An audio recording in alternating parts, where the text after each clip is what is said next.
It's Monday, it's 12:15 and we're live in Westminster. We are, by the end of this Parliament, making a commitment that we will cut the costs of running government by 15%. The Chancellor makes the case for cuts to the civil service ahead of Wednesday's spring statement. I'm deeply concerned that the government may even be considering reducing the digital services tax. Should the UK's tax on tech companies be dropped to avoid Trump's tariffs? I think there's this, this sort of notion of we've all got to be like Winston Churchill. Yeah. The Russians are going to march across Europe. I think that's preposterous, by the way.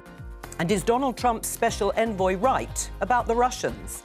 Joining us today, Labour MP Rachel Taylor, Conservative peer and former chief Brexit negotiator Lord Frost, Liberal Democrat MP Munira Wilson and Telegraph columnist Tim Stanley. This is Politics Live.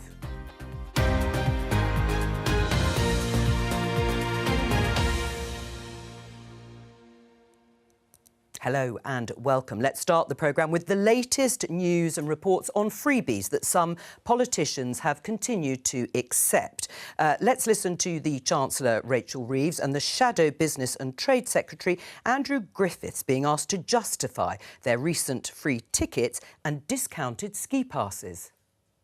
I went with a member of my family to see a concert a couple of weeks ago. I do now have security, which means it's not as easy as it would have been in the past to just sit in a concert, although that would probably be a lot easier for everyone concerned. Going and engaging with Swiss parliamentarians, which, by the way, helped get a Swiss financial services deal that's going to create lots of jobs in our economy for a big part of the sector. I don't think people want politicians who sit entirely in a Westminster bubble and never get outside of that. Andrew Griffiths there, referring to discounted Davos ski passes that he accepted in order to meet Swiss parliamentarians. My opening question to the panel, starting with you, Rachel, is why do politicians continue to accept freebies? Look, I think Rachel has given a perfectly justifiable explanation as to why she needed to have those tickets for her and a family member to see Sabrina Carpenter. Well, she didn't need to have them. One of her family members wanted to go and see that concert. She has to be surrounded by an entourage of security personnel. I myself know how difficult it is. Shortly before the election, I was recognised at a concert that I'd paid to go to myself.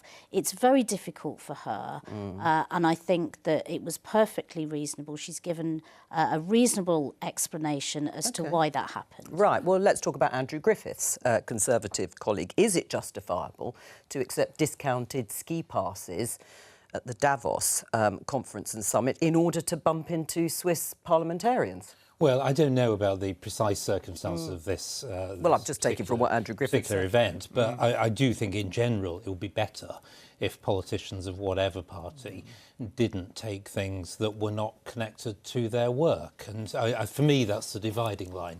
Are you being invited to things sort of ex officio? Is it because of the job you hold? Or are you taking a freebie just to use your position, to exploit your position? And it's not always clear exactly where that dividing line is, but I think it exists and politicians really ought to abide by it. Right, do you agree with that? I mean, do politicians ever learn? I mean, Sir Ed Davey, party leader, accepted tickets and hospitality to watch Taylor Swift at Wembley last June.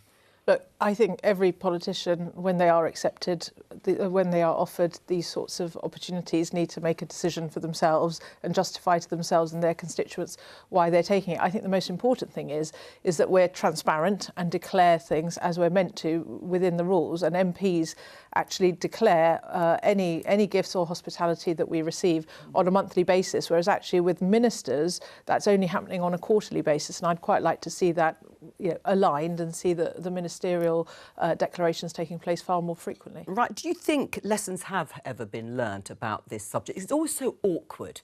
You could see the discomfort there on both Rachel Reeves and Andrew Griffiths' faces. They try and justify it. Would it be better if there was the sort of line that David Frost was outlining there, that unless it can be proved it's connected to your work, you shouldn't really accept them? I don't understand the fuss about this whatsoever.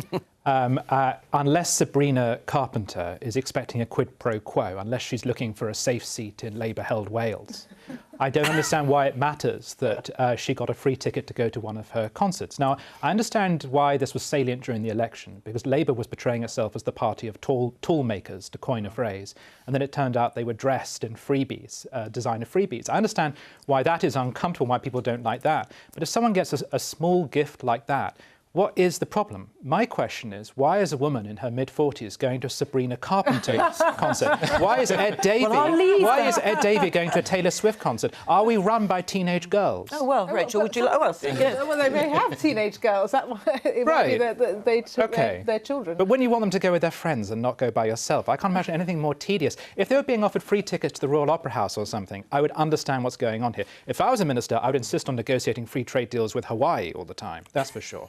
Stop at Switzerland.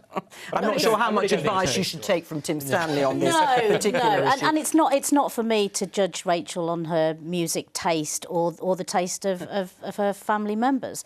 I mean, I would not have particularly been interested in going to see Sabrina Carpenter, but I haven't listened to her music. But on a serious point, if we keep doing this to politicians, if we keep jumping on them every time something like this happens, who's going to want to go into politics? Because you're torn apart for going to a concert for free. I really don't understand. I don't think it's healthy that we make a fuss about such small fry like this when it's clearly the public don't like it. They can always pay for them. They can pay the cost of the tickets. OK, the government picks up the cost of security or whatever, but they can always pay, and I think you should pay if it's not part of your job. Why? Did you ever take a freebie when you were a minister? Don't think so, no. No. I don't think so. But, I mean, that is the thing, you could pay for it. It's not that you shouldn't go. Why should you pay for it? Because unless, as I say, there's a corrupt quid pro quo, this isn't Russia. It's not going to a Taylor Swift concert means that Taylor Swift gets the nuclear codes or something. It's just a free concert. Why are we making so much a fuss about this? Well, there's no such thing as a free lunch, but maybe there is as a free concert. But let's talk about the spring statement. It is happening on Wednesday. Originally, it was billed as a response to economic forecast by the Office of Budget Responsibility. It will still be that, by the way, and we'll have a special programme from 11:15 covering it live and uninterrupted alongside Prime Minister's questions. But we know that spending cuts will be outlined further and beyond the £5 billion that will happen to welfare. It'll also happen to departments, including the civil service. We can show this headline here. Rachel Reeves confirms 15% cut to civil service running costs. Now, the issue of pain was asked of Keir Starmer, the Prime Minister, this morning, who is going to suffer as a result of this. And he said that AI, artificial intelligence, can do a hell of a lot of the running and huge savings and efficiencies can be found. So from that, Rachel, can we understand it's going to be painless, this spring statement? Well, any cuts to public services are always difficult. But where you've got a situation, for example, like you have in NHS England with the government department, you've got two comms teams doing pretty much the same job. So where there is duplication and savings to be made, then we can make those. Yes, but are you saying they will be painless? People won't notice? I think that we have to see what happens as a result of those cuts. But what we're saying in that spring statement is, where are we at? What is the OBR saying about our financial situation? And we are going to manage this in a responsible way. And that is what a responsible government needs to do. Right. I mean, these cuts have never been found before. I mean, the Conservatives haven't found the sorts of cuts that are being outlined. Do you think 15% cut to Whitehall is actually not big enough, David? Well, I believe the state is far too big, and so I'm certainly not going to oppose the Chancellor if her plan is to cut it. But the problem the government's got into is that its economic policy, its tax raising, its extra regulation is crushing the economy. It's basically not grown since the summer. Therefore, the tax take is falling. Therefore, the deficit keeps growing, and that's the problem they've got into.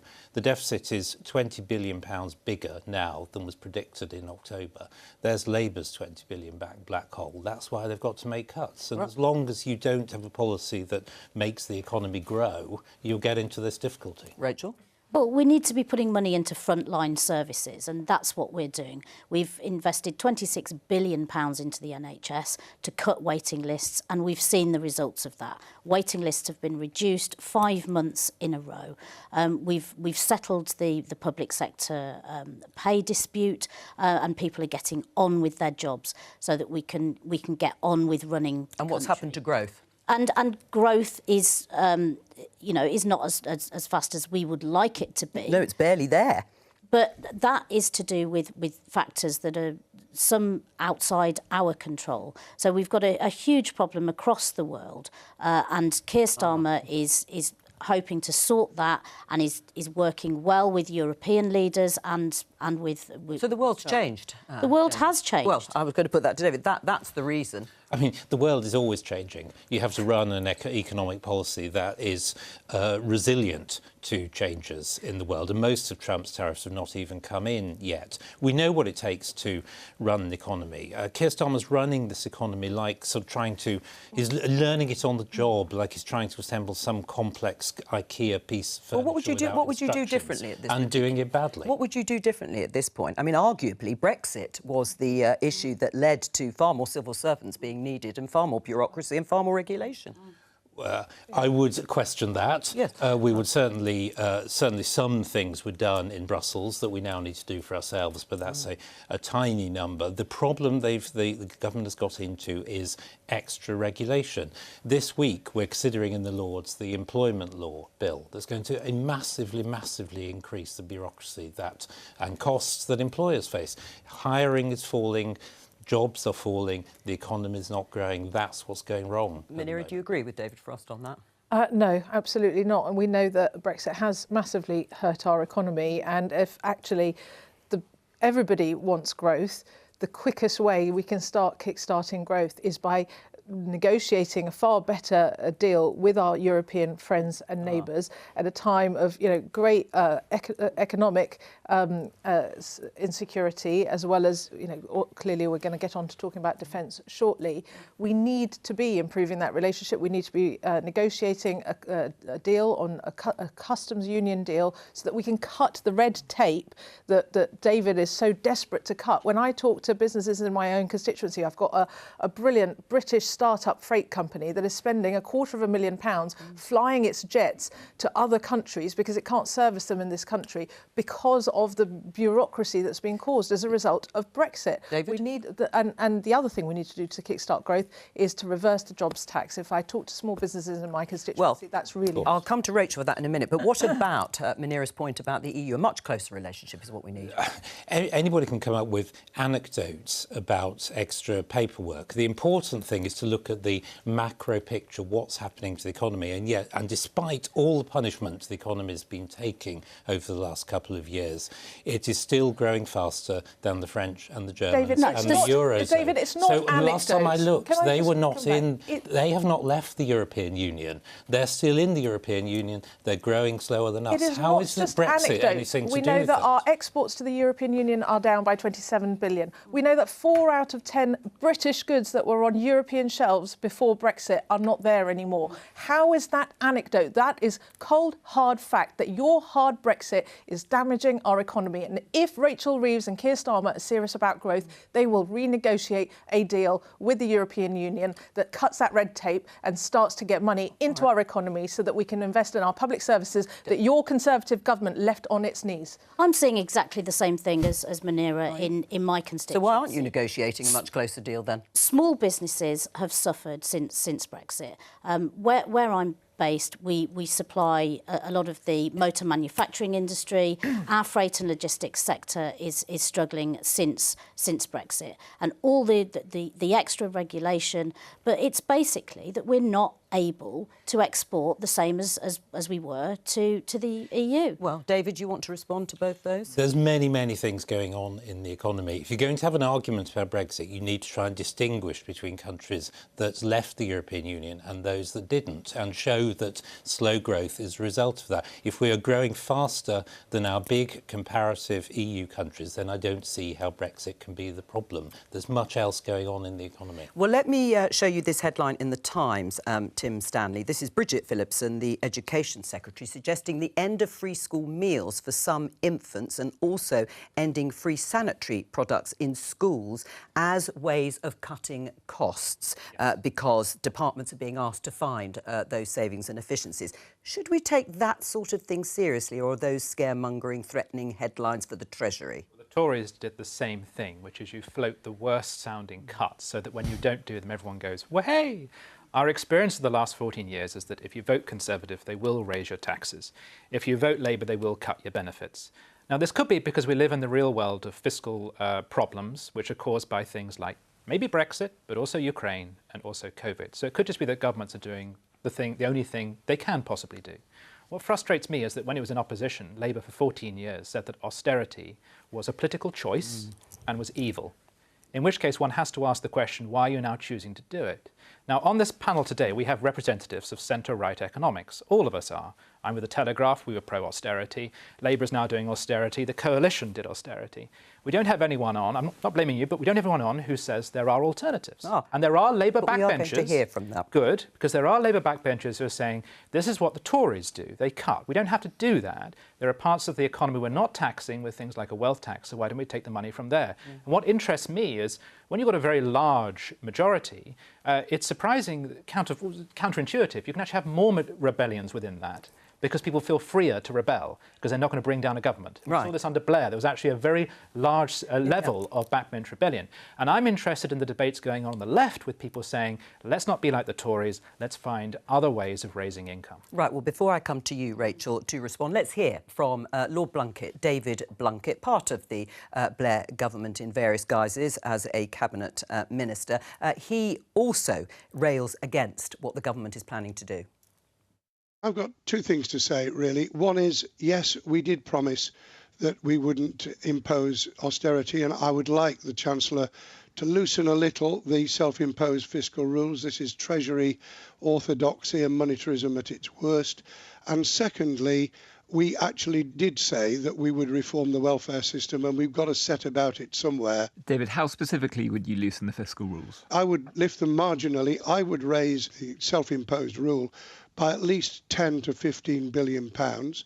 Right, well, David Blunkett's clear. He would like the government to make a different choice. He would like the government to borrow more, to break the so-called, and they are so-called and self-imposed, fiscal rules that Rachel Reeves has placed on herself. She wants to bring debt down as a share of GDP in the 5th year of the forecast and limit borrowing to keep the economy stable, to paraphrase. Why not do that? Why not do what David Blunkett is suggesting? Because borrowing is costing us so much money. And I think for David to say that this is austerity is completely wrong. Why? The amount of money that we've invested in the NHS, the amount of money that councils have been given just today announced to sort out potholes, to sort out our rural bus services, free breakfasts in every primary school. This is not austerity. This is a government that's investing in our public services to make a difference. But the coalition government said exactly the same. The coalition government said the same. If you don't have rules, you'll end up in the same situation as we were when we had the emergency budget under Liz Truss. It is austerity. You're just making different sets of choices from the coalition. The coalition also raised NHS spending. And what did the coalition do?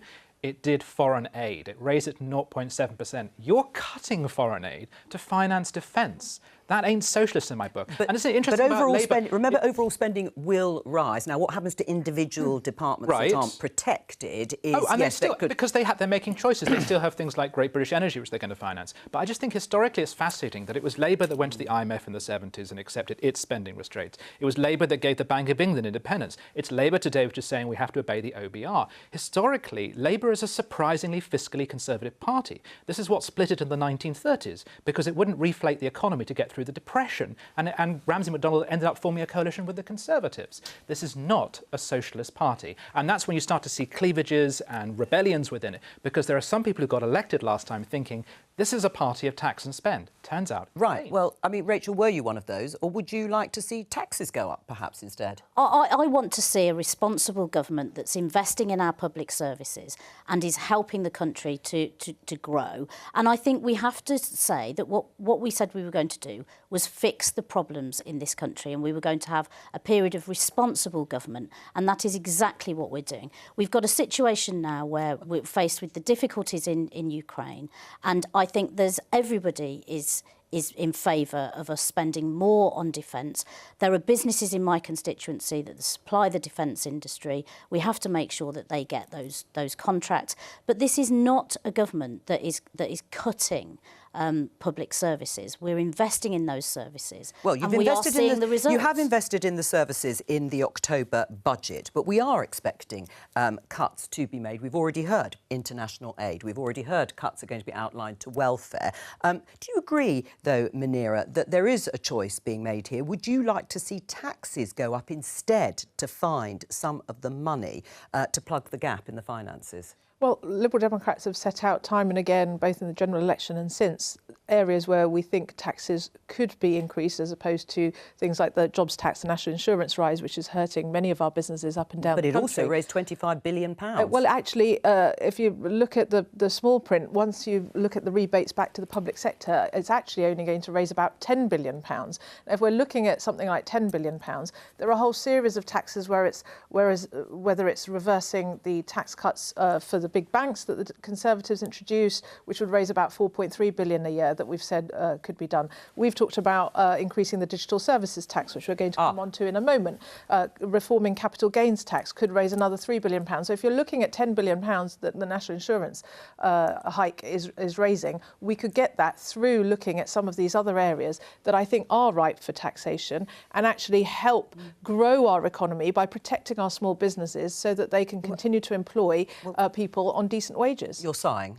I am, because the tax burden is the highest we've ever had. It became the highest under the country. Conservatives. It did. I was one of the main critics of that. Oh, I thought you were going to say policy. supporters for a minute there. You know, the country is maxed out, the credit card is maxed out, the tax burden cannot get any higher. The state is the biggest it's ever been. We've run a deficit for 30 years and debt is at 100% of GDP. Things have got to change. So we've got to shrink the size of the state for sure. It's absolutely necessary. But we've got to do it while trying to get the economy to grow as well, and that means deregulation and supporting entrepreneurs, getting growth going. Well, you might be in favour of this then. A headline in the Financial Times, Munira mentioned it, the digital services tax. It's a 2% tax introduced in 2020, in fact, by Sajid Javid, former Conservative Secretary of State, on the revenues of search engines, social media platforms and online marketplaces which derive value from UK users. You would support this idea to get rid of... to get rid of the tax? Yeah. Yes, I would. I think it raises almost no money in government terms. It causes £800 million. I mean, it's lots of money, but you know, it is less than 0.1% of government spending. For that, we get constant antagonism with the Americans and with others, and we produce an inhibition against digital companies coming to this country. Let's not forget, the big digital tech companies do pay tax in this country. They employ people, they pay VAT, they pay corporation tax. They're in the tax net like anybody else. This is an extra tax. Right, you want to triple it? Yes, indeed. To 6%. Well, actually, and even more than that, given the challenges we've got in terms of defence spending and the state of public services, we'd happily see it go up to about 10%, which would raise about £4.1 billion a year. I'd say to David, the problem with these big tech companies is actually, in terms of corporation tax, we know that they are able to hive off their profits overseas, so they're able to avoid corporation tax. The digital services tax is much harder to avoid because of the way that it's levied. And actually, we're talking roughly the 20 largest big tech companies, some of whom are causing immense damage to our children and young people. And therefore, I'm very, very happy to go after them because, frankly, given the damage they are causing, causing to our children and young people, and given the way they are influencing Donald Trump's policy, which is also impacting the security of our country, I think we absolutely should be going after them and increasing the digital services tax. And in fact, until recently, Labour were committed to increasing it to 10%, and now they're backtracking because they're so scared of Donald Trump. Oh, is that what's going on? No, I don't think that's what's going on at all. I think what we're doing is protecting our businesses in the round. And if you look at the steel industry, for example,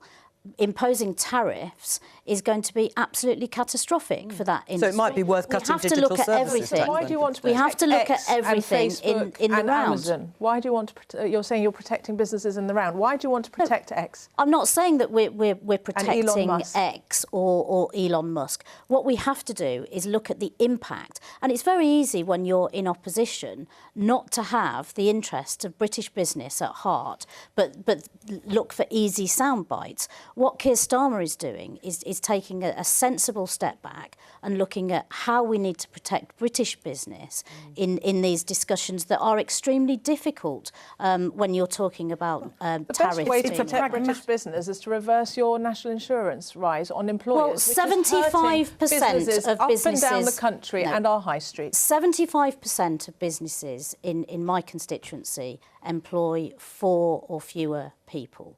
And it is the larger businesses that are going to pick up most of this extra cost through national insurance contributions.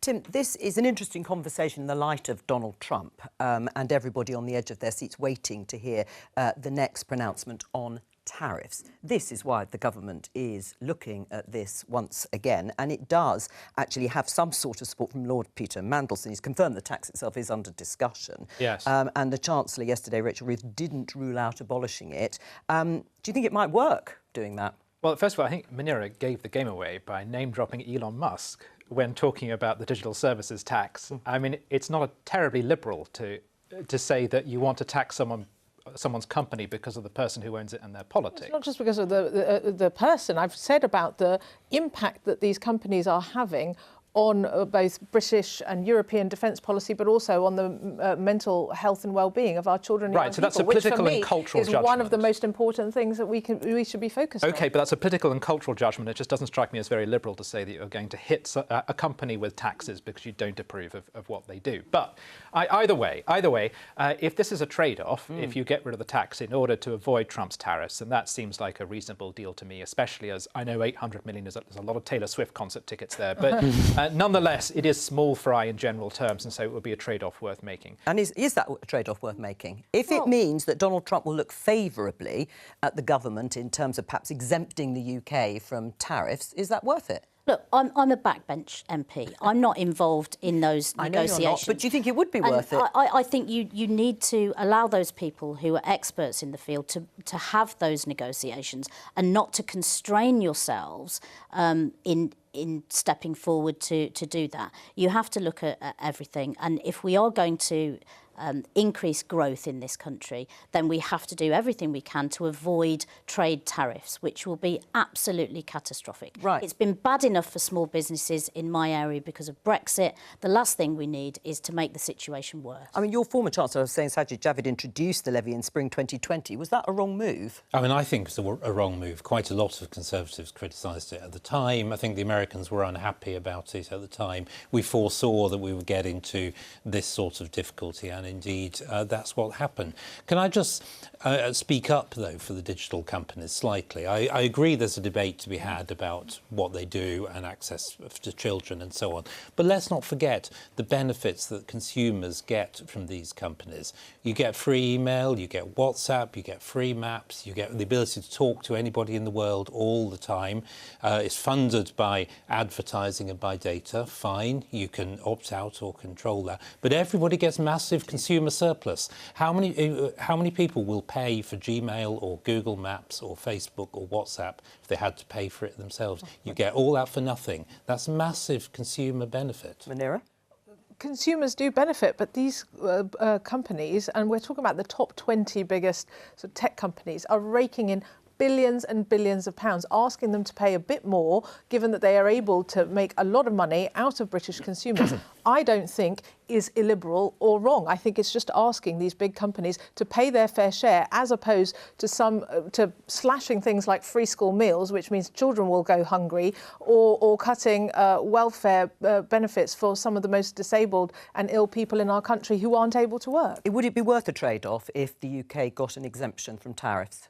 Well, we're already subject to tariffs. We've got steel tariffs being imposed. I think they're trying to get a carve out, aren't they? If we give in on this, we'll have to give in on so many other things. The way to stand up to Trump is to be strong and not to keep relenting, which is why we have to rebuild our relationship with our European partners. Be strong and stand up to Donald Trump. This is the way like Canada's doing in its current election season. And I can see it's interesting there's a political space for the Lib Dems to be a party which is willing to criticise Trump, because Labour, God bless it, would love to.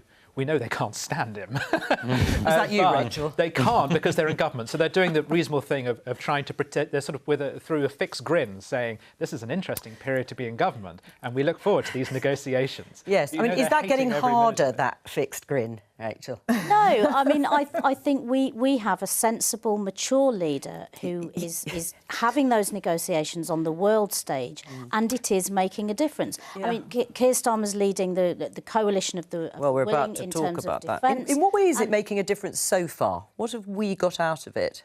I think we're getting to the point where European countries are working far more closely with us. I think that the US is listening to what we have to say and what's on the table. But there are many bad actors in this situation, like Nigel Farage, who wants to seemingly get into bed with Putin. But we have to remain sensible and follow the path that we're going down, because it is paying dividends. Right. I mean, if it is paying dividends, you gave a defence there of the tech companies themselves, but is it worth pursuing these sorts of policies in the hope that we'll get something out of the US and out of Donald Trump? Well, we'll have to see what gets delivered. We're going to find out in the next couple of weeks, I guess, on April the 2nd, where the tariffs thing ends up. I mean, I think Keir Starmer has actually played this quite sensibly at the moment. You have to deal with the world as it is. You can't always do sort of gesture politics. We're going to find out. It's worth pointing out the obvious point that if we were still in the EU, we wouldn't be having this debate. There would be no question as to whether we were going to suffer along with the rest of the EU. We just would. Right. Well, let's go back to the EU, since you've raised it again. Let's have a look at this headline in the Times and talk about defence. The UK must pay into EU rearmament fund to benefit from it. The German ambassador says British military equipment can only be bought using Brussels' €150 billion pot if the UK first contributes a fair share. Should we join the fund, Rachel, and contribute to it? Well, I think we have to look at where we're at in this position. Defence procurement. We have huge capability in this country, and we have an awful lot to offer to Europe. And we're not allowed to be part of this fund. The defence companies can't bid for this outside of a sort of renegotiation, or at least talking to the EU about funding it. Yeah. So we need to enter those negotiations by saying how much we have to give. Now, there are companies just on the outskirts of my constituency, BAE, for example, and many small manufacturing businesses that supply the defence industry. And I know that entering into those negotiations, the government will be standing up for British business. Wow. And that is what we have to do. Well, I wouldn't be ruling anything out or in at this stage. Right. I think we have to say this is what we have to offer. Would you be going straight in and contributing and joining this fund? Well, look, Trump has proven himself to be an unreliable partner in terms of Ukraine's defence and our collective European security. So I think it makes a lot of sense for the British government to respond to that reality and therefore be part of this discussion and potentially this fund. But I agree with Rachel that we need to use our position, given that we do have some leading British defence firms at the cutting edge of innovation doing great things, use that as leverage to negotiate the terms on which we can enter any sort of arrangement there and go for a UK, try and push for a UK's European Union standalone defence pact. Right, it's a no-brainer. Oh, gosh, look, the coalition of the willing didn't really exist. It was Britain and France at best. It was really a rhetorical gesture to calm the world down after that alarming meeting between the frank exchange of words between Zelensky and Trump. In Britain, in fact, yes, it's a small army, but it's a very lethal and very capable one. The one thing it cannot do is what Keir Starmer, for some bizarre reason, thinks Britain should be doing in the future, which is occupying Ukraine with large numbers of people. I don't know why we should be a peacekeeping force, but apparently that's what's in his mind. And the problem when it comes to numbers is we don't have the numbers to do that. He's talking about supplying 10,000 troops. Well, Ukraine currently has hundreds of thousands of people who are under arms. It's actually insulting to say to Ukraine, and here's our 10,000 troops coming. So if you want to be able to respond, if you really believe Russia is on its way to Paris, if you really believe Russia is an existential threat to Europe, then you need a large land-based army. And that means you have to start pooling your resources as Europe, because as has been explained, we are beginning to doubt how strong and reliable NATO really is. But the problem with that is that whenever you have to deal with the EU, it does this. It says, fine, you want to deal with us? Pay us a large amount of money and follow our rules. Right. Why can't we just work on an ad hoc basis? Why can't we have a separate European treaty between sovereign nations or between us and the EU? Why does it always have to, whenever you deal with the EU, why does it always become, and this is why you should be in the EU? Right. No, we've got one policy problem with Russia. Why can't we just work together on this one thing? Munira? Well, I think, to Tim's point, I think Starmer should be trying to negotiate a standalone defence and security pact without all the other conditions that are being floated by Macron. And how realistic is that? Because EU already has about 6 of these with countries such as Norway, South Korea, Japan, and using the leverage of the expertise that the British companies are being able to bring to the table. Actually, I think Starmer's in pretty strong position to be able to negotiate something that's standalone without all the conditions attached. Maybe the EU on this occasion will say that's fine. You don't have to trade on fisheries. Let me just show you the headline in the Daily Mail. Britain must pay billions of pounds into EU defence fund for UK firms to get contracts, as well as bowing to French fisheries demands. Is it worth renegotiating fishing rights if it comes to it, Munira? Well, I've just said I think that there is an opportunity to negotiate a standalone defence and security pact without having to look at other areas of policy. But we absolutely shouldn't just step away from the discussion just because we're concerned about what might be suggested in terms of conditions. Well, you dealt with the EU for rather a long time and at close quarters. Do you agree? Well, I largely agree with Tim, I must say, on this. I'm sceptical about the value of us participating in this defence fund specifically, because, I mean, we still don't entirely know how it's going to work, but to the extent we do, it's really a vehicle for more borrowing by the EU to get them round their own budget constraints so they can fund more defence. Now, I was just talking earlier about how much we've borrowed already, and so have all the Europeans too. I'm a bit sceptical about paying in to accumulate more debt to help others do something that they could all be doing anyway. But this is all about bolstering defence capability in Europe and here in the UK too. Well, let's see if it really does that. I'm not really convinced that kind of borrowing more money by the European Union, by Brussels, a new debt union, is going to in itself help defence. What we need to do is drop other priorities and spend more on defence now, and that's what we should be doing. And to the extent Labour are doing that, I think it's a good thing. Right. I mean, what about the fisheries demands? Should we be renegotiating fishing rights, Rachel, in terms of paying into a fund and being part of it? Look, I represent a constituency in North Warwickshire and Bedworth. We could not be further from the sea. I am going to hold my hands up and say that I'm not across the rights of our fishing industry. However, what I do know is that this government is going to stand up for British business, and if that is British fishermen and women, then I'm sure that is what Keir Starmer will do. Well, let's return to the coalition of the willing that you were talking about, Tim Stanley, because that's certainly being pursued by Keir Starmer and Emmanuel Macron, and all part of bolstering bolstering Europe's defence capabilities following President Trump's comments about things like NATO spending. There are talks going on today in Saudi Arabia when it comes to trying to get that ceasefire in the meantime in Ukraine, being championed by the Prime Minister and the French President. But at the weekend, Steve Witkoff, President Trump's special envoy, who is leading the US ceasefire negotiations with Ukraine and Russia, was speaking to former Fox News presenter Tucker Carlson and said this. That's President Trump's policy. Then what is, if I can just say, like, what the hell is going on with European League? Keir Starmer saying we're going to send British troops. Their entire military is smaller than the U.S. Marine Corps. The country is dying economically. All those countries are dying economically.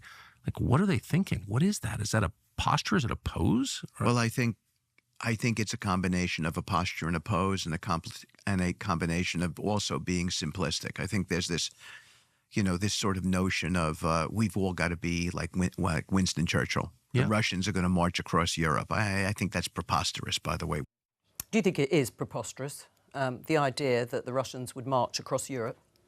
No, I don't. And, Russia has invaded another country, and we have to be very careful in Europe that we stand up to that and we say that we're not going to tolerate that sort of encroachment into national rights.